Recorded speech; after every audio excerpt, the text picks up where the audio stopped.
প্রিয় দেশবাসী, শিশু, কিশোর কিশোরী, তরুণ তরুণী, ছাত্রছাত্রী, নারী পুরুষ, নবীন প্রবীণ, আপনাদের সকলের প্রতি আমার আন্তরিক সালাম ও গভীর শ্রদ্ধা। আসসালামু আলাইকুম। শুরুতেই আমি দেশের সবাইকে শুভেচ্ছা জানাচ্ছি। দীর্ঘ 17 বছর পর একটি উৎসব মুখর, অংশগ্রহণমূলক ও শান্তিপূর্ণ জাতীয় নির্বাচন সফলভাবে সম্পন্ন করার জন্য এই নির্বাচনের মাধ্যমে জনগণ, ভোটার, রাজনৈতিক দল, প্রার্থী, নির্বাচন সংশ্লিষ্ট প্রতিষ্ঠান ও আইনশৃঙ্খলা বাহিনী সম্মিলিতভাবে একটি প্রশংসনীয় নজির সৃষ্টি করেছে। ভবিষ্যতে বাংলাদেশের নির্বাচন কেমন হওয়া উচিত, এই নির্বাচন তার একটি উৎকৃষ্ট উদাহরণ হয়ে থাকবে।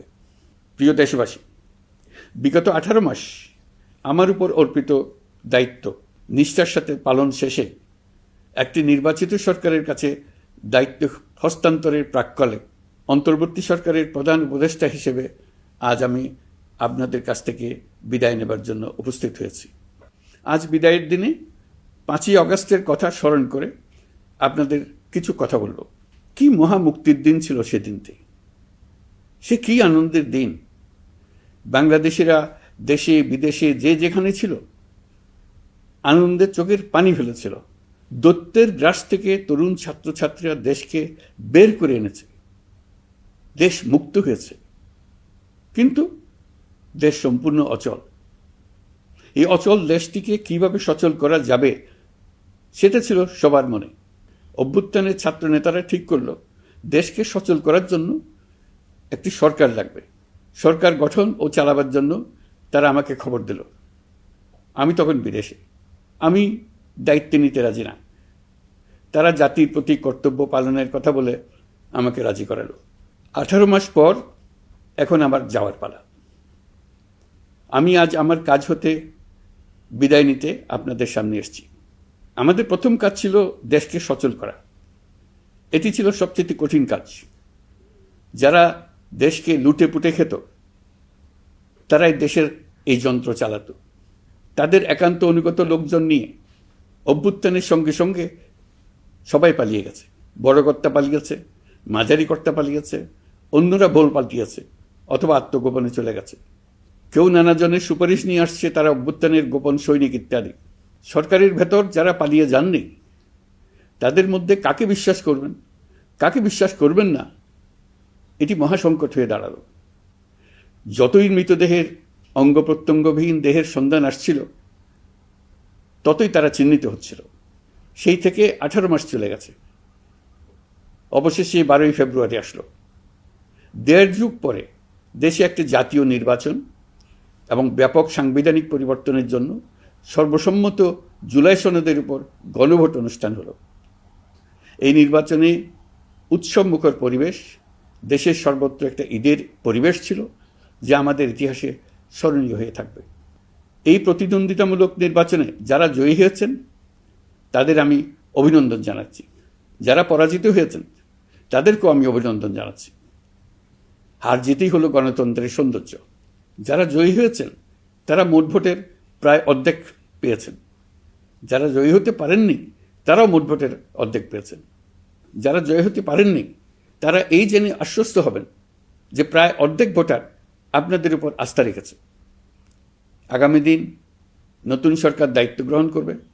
এর মাধ্যমে আমাদের 18 মাসের দায়িত্বের সমাপ্তি হবে। 24শে জুলাই মাসে বাংলাদেশের মানুষ এক অভূতপূর্ব অভ্যুত্থানের মধ্য দিয়ে তাদের মুক্তি, আকাঙ্ক্ষা ও মর্যাদার দাবি উচ্চারণ করেছিল। সেই সময় দেশ একটি গভীর রাজনৈতিক, অর্থনৈতিক, প্রাতিষ্ঠানিক ও মানবিক সংকটে নিপতিত ছিল। রাষ্ট্রযন্ত্রের উপর মানুষ আস্থা হারিয়ে ফেলেছিল। গণতন্ত্র হয়েছিল ধূলিসাৎ, ভবিষ্যৎ ছিল অনিশ্চিত। ঠিক সেই সংকটময় সময়ে আমাকে আহ্বান জানানো হয়েছিল একটি লক্ষ্য সামনে রেখে বাংলাদেশকে আবার স্বাভাবিক জীবনে ফেরানোর জন্য 3টি দায়িত্ব দেওয়া হয়েছিল: সংস্কার, বিচার এবং নির্বাচন। আমি ও আমার সহকর্মীরা সবাই আমরা সেই অঙ্গীকার রক্ষার চেষ্টা করে গেছি। কোথায় কতটুকু সাফল্য অর্জন করতে পেরেছি, কোথায় ব্যর্থ হয়েছি, সে বিচারের ভার আপনাদের উপর থাকলো। আমাদের প্রচেষ্টায় কোনো ঘাটতি ছিল না। আমরা মানবতা বিরোধী অপরাধ, দুর্নীতি ও অনিয়মের বিচার প্রক্রিয়াকে রাজনীতি ও প্রতিশোধের ঊর্ধ্বে রেখেছি। আমরা ভঙ্গুর প্রতিষ্ঠানগুলোর প্রশাসনিক, বাণিজ্যিক, আর্থিক সংস্কারে হাত দিয়েছি, যাতে ভবিষ্যতে কোনো সরকার জনগণের ইচ্ছার বিরুদ্ধে নিজেকে স্থাপন করতে না পারে। আর সর্বোপরি আমরা একটি উৎসবমুখর, অবাধ, নিরপেক্ষ, শান্তিপূর্ণ, পরিচ্ছন্ন ও বিশ্বাসযোগ্য জাতীয় নির্বাচনের আয়োজন করেছি, যার মাধ্যমে জনগণ আবার তাদের ভোটাধিকার ফিরে পেয়েছে। এই নির্বাচন কেবল একটা ক্ষমতা হস্তান্তরের প্রক্রিয়া নয়, এটি বাংলাদেশের গণতান্ত্রিক ব্যবস্থার নতুন অভিযাত্রার সূচনা, নতুন বাংলাদেশের জন্ম। এই অর্জনের পেছনে যারা ছিলেন, জুলাইয়ে রাস্তায় নেমে আসা প্রতিবাদকারী তরুণ তরুণীরা, সেই সাহসী মানুষগুলো, শহীদ ও আহতরা, তাদের প্রতি আমি গভীর শ্রদ্ধা ও কৃতজ্ঞতা জানাচ্ছি। তাদের অভূতপূর্ব ত্যাগ ছাড়া এই পরিবর্তন সম্ভব হতো না। এই প্রক্রিয়া সফল করতে দেশের আবালবৃদ্ধ বনিতা সকলেই সহযোগিতা করেছেন।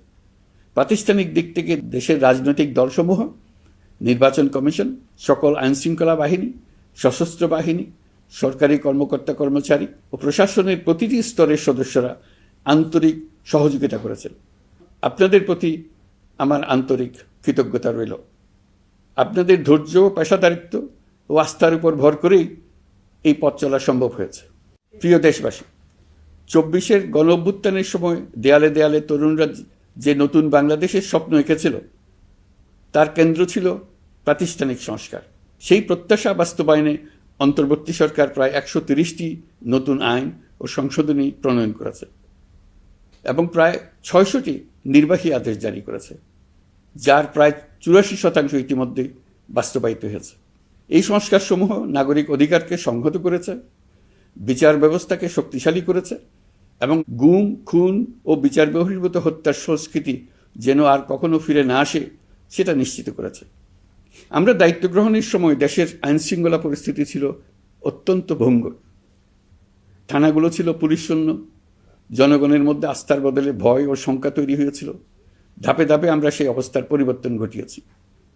আজ পুলিশ আর মারণাস্ত্র ব্যবহার করে না, বেআইনিভাবে কাউকে তুলে নিয়ে যায় না, বন্দুকযুদ্ধের নামে হত্যা করে না, পুলিশ ও গোয়েন্দা বাহিনীর ভয়ে কাউকে ডিলিট বাটন চাপতে হয় না।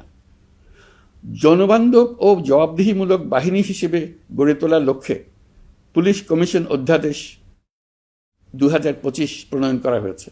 বিচার বিভাগকে স্বাধীন ও শক্তিশালী করতে পৃথক সচিবালয় গঠন, বিচারক নিয়োগের স্বচ্ছ কাঠামো এবং দেওয়ানি ও ফৌজদারি আইনে যুগান্তকারী সংস্কার করা হয়েছে। সেপারেশন অব জুডিশিয়ারির জন্য মাজদার হোসেন মামলার রায় আমরা বাস্তবায়ন করে গেলাম।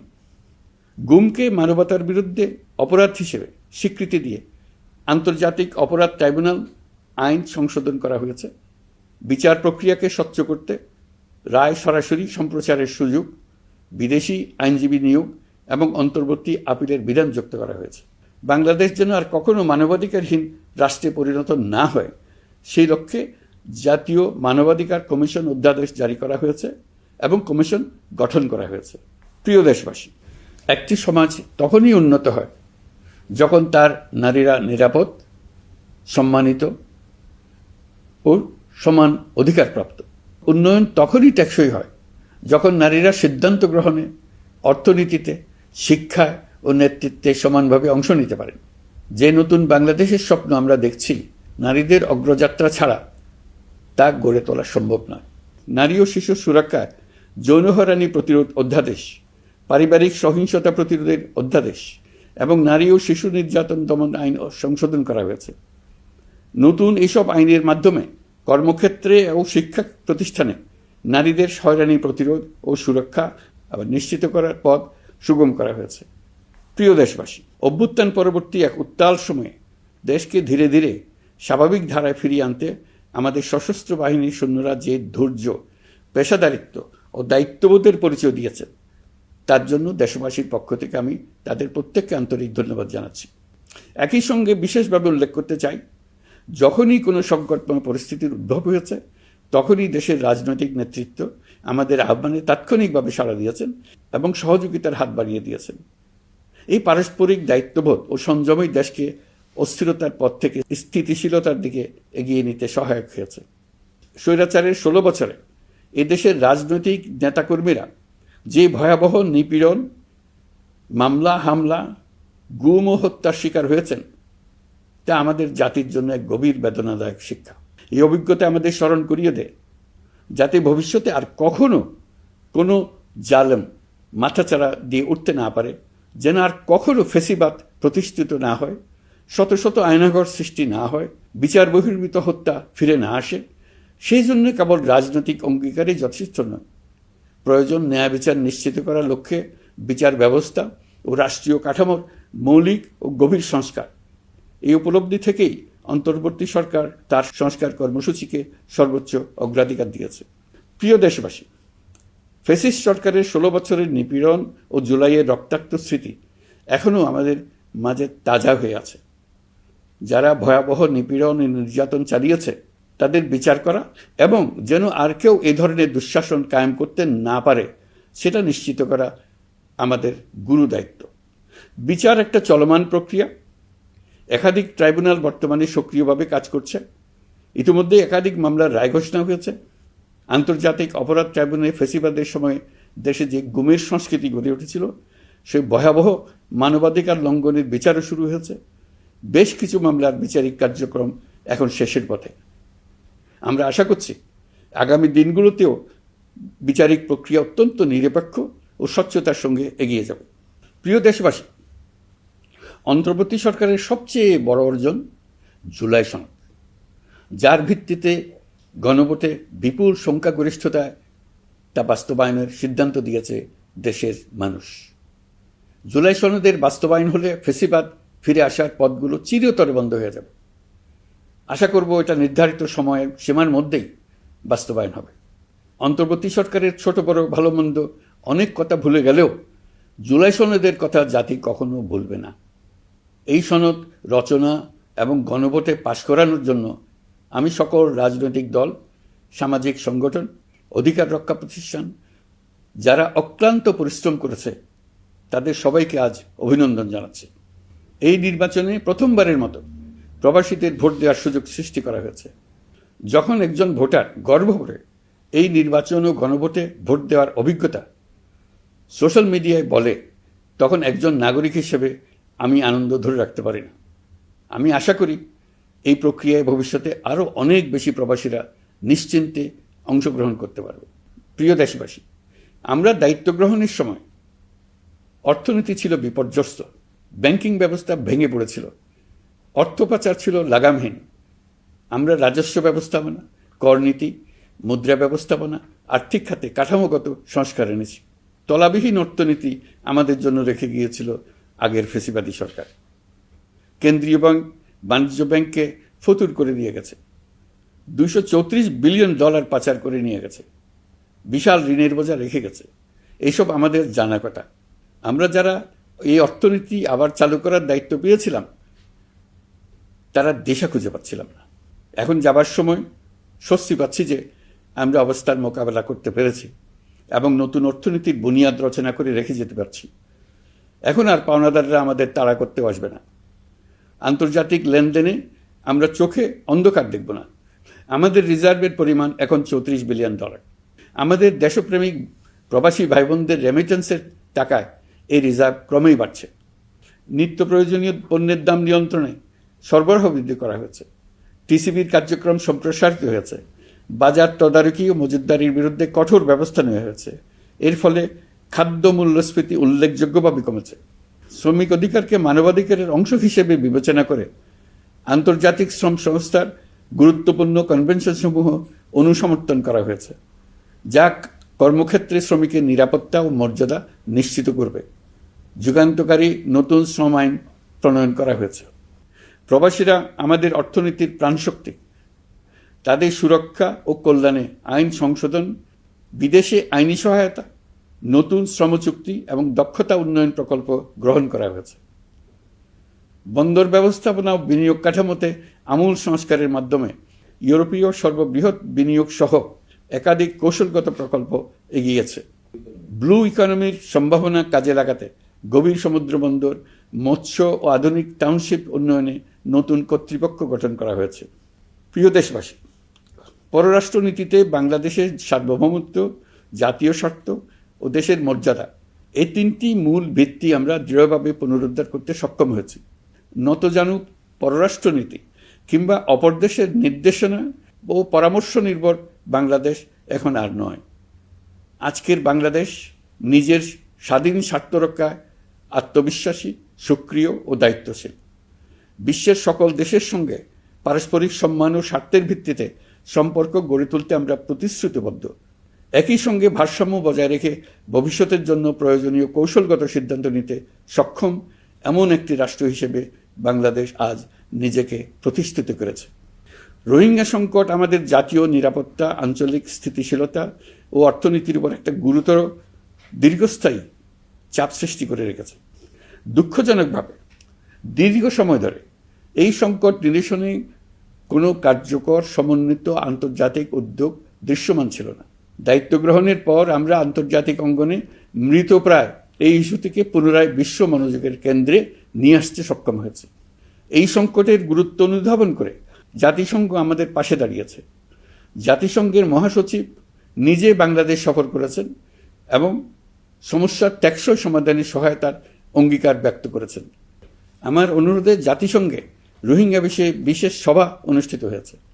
প্রিয় দেশবাসী, দীর্ঘ ফ্যাসিবাদী শাসনামলে বাংলাদেশের সশস্ত্র বাহিনীর সক্ষমতা ও আধুনিকীকরণের বিষয়টি পরিকল্পিতভাবে উপেক্ষিত ছিল। আমরা অল্প সময়ের মধ্যেই সেই অবস্থার মৌলিক পরিবর্তনের সূচনা করতে পেরেছি।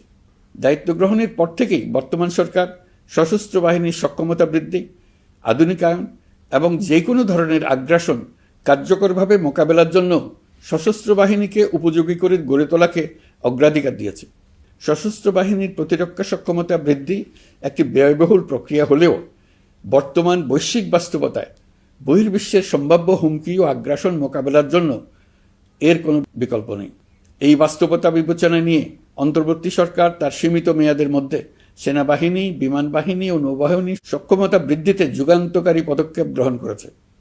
আমি দৃঢ়ভাবে বিশ্বাস করি এই উদ্যোগগুলোর ধারাবাহিকতা ভবিষ্যতের নির্বাচিত গণতান্ত্রিক সরকার সমূহ অব্যাহত রাখবে, যাতে বাংলাদেশের জাতীয় নিরাপত্তা, স্বাধীনতা, সার্বভৌমত্ব, আঞ্চলিক অখণ্ডতা দীর্ঘমেয়াদে নিশ্চিত করা যায়। প্রিয় দেশবাসী, বাংলাদেশ এখন কেবল সংকট থেকে উত্তরণের গল্প নয়। বাংলাদেশ আজ অমিত সম্ভাবনার দেশ। আমাদের ছেলে মেয়েরা অসীম সম্ভাবনা নিয়ে জন্মায়। এটি সাহসী, সৃজনশীল, উদ্যমী তরুণদের দেশ। তাদের দরকার উপযুক্ত শিক্ষা, বিশ্বমানের প্রশিক্ষণ এবং এমন একটি রাষ্ট্র ব্যবস্থা যেখানে মেধা ও পরিশ্রম ও সততার মূল্য আছে। সারা বিশ্বে অর্থনৈতিক কর্মকাণ্ড পরিচালনায় প্রতি বছর বিপুল সংখ্যক দক্ষ, কর্মঠ, শৃঙ্খলাবদ্ধ কর্মীর প্রয়োজন তৈরি হচ্ছে, আর বাংলাদেশে আছে কর্মক্ষম বিপুল তরুণ সম্প্রদায়। আমরা যদি এই বৈশ্বিক চাহিদা পূরণে উপযুক্ত পদক্ষেপ গ্রহণ করি, তাহলে জাপান, কোরিয়া, মধ্যপ্রাচ্য, ইউরোপ, উত্তর আমেরিকা সহ সবাই চাইবে বাংলাদেশের তরুণ তরুণীদের শ্রম, মেধা ও সৃজনশীলতা ব্যবহার করতে। আমরা হয়ে উঠতে পারি তাদের জন্য পছন্দের একটা নির্ভরযোগ্য, দক্ষ জনশক্তি সরবরাহকারী দেশ। আমাদের খোলা সমুদ্র কেবল ভৌগোলিক সীমারেখা নয়, এটি বাংলাদেশের জন্য বিশ্ব অর্থনীতির সঙ্গে যুক্ত হওয়ার উন্মুক্ত দরজা। নেপাল, ভুটান ও সেভেন সিস্টার্সকে নিয়ে এই অঞ্চলে অর্থনৈতিক সমৃদ্ধির বিশাল সম্ভাবনা রয়েছে। অর্থনৈতিক অঞ্চল, বাণিজ্যিক চুক্তি ও শুল্কমুক্ত বাজারে প্রবেশের সুযোগের মধ্য দিয়ে এই অঞ্চলে একটি বৈশ্বিক উৎপাদন কেন্দ্র হিসেবে গড়ে ওঠার শক্তিশালী ভিত্তি প্রতিষ্ঠিত হবে। আমাদের বন্দরগুলোর দক্ষতা আন্তর্জাতিক পর্যায়ে নেবার জন্য সেরা আন্তর্জাতিক বন্দর পরিচালনা কোম্পানির সঙ্গে চুক্তির কাজে আমরা অনেক এগিয়ে এসেছি। এর দক্ষতা বাড়াতে না পারলে আমরা অর্থনৈতিক অর্জনে পিছিয়ে যাব। প্রিয় দেশবাসী, সম্প্রতি বাংলাদেশের সঙ্গে যুক্তরাষ্ট্রের একটি গুরুত্বপূর্ণ দ্বিপাক্ষিক বাণিজ্য ও শুল্ক চুক্তি সম্পন্ন হয়েছে। এই চুক্তি কেবল একটি বাণিজ্যিক সুবিধা নয়, এটি বাংলাদেশের অর্থনীতি, কর্মসংস্থান, শিল্পায়ন এবং আন্তর্জাতিক কূটনৈতিক অবস্থানকে দীর্ঘমেয়াদে শক্তিশালী করার জন্য একটি কৌশলগত ভিত্তি হিসেবে কাজ করবে। এই চুক্তির ফলে যুক্তরাষ্ট্রের বাজারে বাংলাদেশের জন্য প্রযোজ্য পারস্পরিক শুল্কভার, রেসিপ্রোকাল ট্যারিফ 37% থেকে 19% কমে এসছে। এই চুক্তির একটা বিশেষ দিক হলো যুক্তরাষ্ট্রে উৎপাদিত তুলা ও কৃত্রিম তন্তু ব্যবহার করে তৈরি পোশাক পণ্যে শূন্য পারস্পরিক শুল্ক সুবিধা। এটা একটা মস্ত বড় সুবিধা। এর মাধ্যমে যুক্তরাষ্ট্রের বাজারে শুল্ক সুবিধা পাওয়ায় বাংলাদেশি পোশাক আরও কম দামে যুক্তরাষ্ট্রে প্রবেশ করবে। যুক্তরাষ্ট্রের তুলা ব্যবহারের ফলে আমাদের সরবরাহ চেইন আরও বৈচিত্র্যময় ও স্থিতিশীল হবে। এটি বাংলাদেশের পোশাক শিল্পকে উচ্চ মূল্যের ও উন্নত মানের পণ্যের দিকে অগ্রসর হওয়ার সুযোগ করে দেবে। প্রিয় দেশবাসী, বাংলাদেশের অর্থনৈতিক ভবিষ্যৎ টেকসই, বৈচিত্র্যময় ও প্রযুক্তি নির্ভর করার লক্ষ্যে জাপানের সঙ্গে সম্পাদিত অর্থনৈতিক অংশীদারিত্ব চুক্তি একটি ঐতিহাসিক ও কৌশলগত অগ্রগতি। এই অংশীদারিত্বের একটি গুরুত্বপূর্ণ সুফল হল উৎপাদন ও রপ্তানির বহুমুখীকরণ। জাপানের সঙ্গে সহযোগিতার ফলে অটোমোবাইল যন্ত্রাংশ, ইলেকট্রনিক্স, রেলওয়ে সরঞ্জাম, গ্রিন টেকনোলজি এবং উচ্চমূল্যের শিল্পপণ্যে বাংলাদেশ ধাপে ধাপে যুক্ত হতে পারবে। এতে আমাদের ঝুঁকি কমবে এবং বৈশ্বিক বাজারে বাংলাদেশের অবস্থান আরও শক্তিশালী হবে। পৃথিবীর শিল্পোন্নত দেশগুলো আমাদের দেশে বিনিয়োগ করবে শুধু জাপানে শুল্কমুক্ত রপ্তানির সুবিধা গ্রহণ করার জন্য। প্রিয় দেশবাসী, আমরা চীনের সাথে আমাদের উন্নয়ন সহযোগিতা গভীরতর করেছি। গত বছর মার্চে বেজিংয়ে চীনের প্রেসিডেন্ট শি জিনপিংয়ের সাথে বৈঠকে আমরা দুদেশের মধ্যকার কৌশলগত অংশীদারিত্বকে নতুন পর্যায়ে উন্নীত করার প্রত্যয় ব্যক্ত করেছে। ইতিমধ্যে তিস্তা নদীর সামগ্রিক ব্যবস্থাপনা ও পুনর্বাসন প্রকল্পের বিষয়ে উল্লেখযোগ্য অগ্রগতি হয়েছে। নীলফামারীতে 1000 শয্যার একটি আন্তর্জাতিক মানের হাসপাতাল তৈরিতে দুদেশ একমত হয়েছে। এই কাজটি আমরা এগিয়ে নিতে পেরেছি। আমরা এমন একটি বাংলাদেশ গড়ে তুলতে চাই যে বাংলাদেশ শুধু স্বল্প মূল্যের শ্রমনির্ভর অর্থনীতি নয়, বরং দক্ষতা ও প্রযুক্তি ও মূল্য সংযোজন ভিত্তিক অর্থনীতিতে রূপান্তরিত হবে। তবে আমি স্পষ্টভাবে বলতে চাই, এই সম্ভাবনা বাস্তবে রূপান্তরিত হলে 3টি বিষয়ের কোনো বিকল্প নেই: শিক্ষা, প্রশিক্ষণ এবং সততা। অতীতে রাষ্ট্রীয় ব্যবস্থাপনায় সীমাহীন দুর্নীতি, অসততা, অনিয়ম ও জালিয়াতিকে উৎসাহিত করা হয়েছিল। সেই সংস্কৃতি আমাদের পেছনে টেনে রেখেছিল, আমাদের বিশ্বাসযোগ্যতা ক্ষুণ্ণ করেছিল। নতুন বাংলাদেশকে সেই পথ থেকে সরে আসতে হবে। আমাদেরকে প্রতিজ্ঞাবদ্ধ হতে হবে নিয়ম মানায়, প্রতিশ্রুতি রক্ষা, মান বজায় রাখা, রাষ্ট্রের প্রতিটি স্তরকে দুর্নীতিমুক্ত করায়, স্বচ্ছতা ও দায়বদ্ধতা নিশ্চিত করা। প্রিয় দেশবাসী, আমরা শূন্য থেকে শুরু করিনি, শুরু করেছি মাইনাস থেকে। ধ্বংসস্তূপ পরিষ্কার করে প্রতিষ্ঠান দাঁড় করিয়ে তারপরে সংস্কারের পথ ধরেছে। আজ অন্তর্বর্তী সরকার বিদায় দিচ্ছে, কিন্তু গণতন্ত্র, জবাবদিহিতা, বাক স্বাধীনতা, অধিকার চর্চার যে ধারা শুরু হয়েছে তা যেন কখনো থেমে না যায়। আমরা রাষ্ট্রীয় দায়িত্ব ছেড়ে গেলেও নতুন বাংলাদেশ গড়ার সার্বিক দায়িত্ব আমার, আপনার, আমাদের সবার। আমাদের সকলের দায়িত্ব দেশকে সত্যিকারের গণতন্ত্র হিসেবে পরিস্ফুটিত করা। জুলাই গণঅভ্যুত্থান আমাদের জন্য এই দরজা খুলে দিয়েছে। আমরা যদি স্বপ্ন, আকাঙ্ক্ষা ও শক্তিকে বাঁচিয়ে রাখতে পারি, তবে বাংলাদেশের অগ্রযাত্রা কেউ থামাতে পারবে না। গণঅভ্যুত্থানে যারা প্রাণ দিয়েছে, শরীরের অঙ্গ হারিয়ে দুঃসহ জীবনযাপন করছে, যাদের লাশ পুড়িয়ে ফেলা হয়েছে, যাদের লাশ এখনো খুঁজে পাওয়া যাচ্ছে না, যারা অল্পের জন্য বেঁচে গেছে, তাদের সকলের আত্মত্যাগকে এই জাতি যেন কোনোদিন ভুলে না যায়। প্রতিটি রাষ্ট্রীয় সিদ্ধান্ত গ্রহণে আমরা যেন তাদের ছবি মনে রেখে সিদ্ধান্ত নিই। আমাদের পরবর্তী প্রজন্মকে ক্ষমতাবানদের কিভাবে নিয়ন্ত্রণে রাখতে হয় সেই শিক্ষাটি যেন দিয়ে যেতে পারে। ক্ষমতাবানদের ক্ষমতা মানুষকে কীরকম মনুষ্যত্বহীন করে তুলতে পারে সেটা জাতির ইতিহাসে ধরে রাখার জন্য আমরা পলাতক প্রধানমন্ত্রীর বাসস্থান গণভবনকে জাতীয় জুলাই স্মৃতি জাদুঘর হিসেবে প্রতিষ্ঠিত করে রেখে যাচ্ছি। এখানে আপনাদের স্মৃতির বাস্তব নমুনা সংরক্ষণ করে রাখা হয়েছে। জাদুঘর যখন জনসাধারণের জন্য খুলে দেওয়া হবে, তখন আপনি যেখানেই থাকুন, দেশে থাকুন, বিদেশে থাকুন, আমি অনুরোধ করব আপনি সপরিবারে একবার এসে কিছুক্ষণ জাদুঘরে কাটিয়ে যাবেন। প্রিয় দেশবাসী, আসুন আমরা এমন একটি বাংলাদেশ গড়ি যেখানে সম্ভাবনা সীমাহীন আর স্বপ্নের কোনো সীমানা নেই। গত 18 মাসে ক্রমান্বয়ে এদেশের মানুষের মধ্যে গণতন্ত্র, একটি কল্যাণমূলক শাসন ব্যবস্থা, বাক স্বাধীনতা, ক্ষমতাকে প্রশ্ন করতে পারা, সমালোচনা করতে পারা, জবাবদিহিতায় আনতে পারার যে চর্চা শুরু হলো, উৎসবমুখর পরিবেশে নির্বাচন আয়োজন করে জনগণের অধিকার নিশ্চিত হলো, এই ধারা যেন কোনো রকমেই হাতছাড়া হয়ে না যায়। আমি বিশ্বাস করি বাংলাদেশের আপামর জনসাধারণ এবং সকল রাজনৈতিক পক্ষ ইস্পাত কঠিন ঐক্যের মাধ্যমে এই ধারাকে আগামী দিনগুলোকে রক্ষা করবে, সমৃদ্ধ করবে। অধিকারের বিষয়ে, দেশের স্বাধীনতা সার্বভৌমত্বের বিষয়ে পরবর্তী প্রজন্মের জন্য একটি সুন্দর বাংলাদেশ গড়ে তোলার প্রত্যয়ে দৃঢ় থাকতে হবে। দলমত, ধর্ম, বর্ণ, নারী পুরুষ নির্বিশেষে সবাইকে আহ্বান জানাই একটি ন্যায়ভিত্তিক, মানবিক ও গণতান্ত্রিক বাংলাদেশ গড়ে তোলার সংগ্রাম অব্যাহত রাখতে। এই আহ্বান জানিয়েই আমি অত্যন্ত আশাবাদের সঙ্গে আজ আপনাদের কাছ থেকে বিদায় নিচ্ছি। দেশের শিশু, কিশোর কিশোরী, তরুণ তরুণী, ছাত্রছাত্রী, নারী পুরুষ, নবীন প্রবীণ, আমার দায়িত্ব থেকে বিদায় নেবার এই প্রাক্কালে আপনাদের সকলের প্রতি আন্তরিক ধন্যবাদ জানাচ্ছি। আমার জন্য দোয়া করবেন। মহান আল্লাহ আমাদের সকলের সহায় হন। আল্লাহ হাফেজ।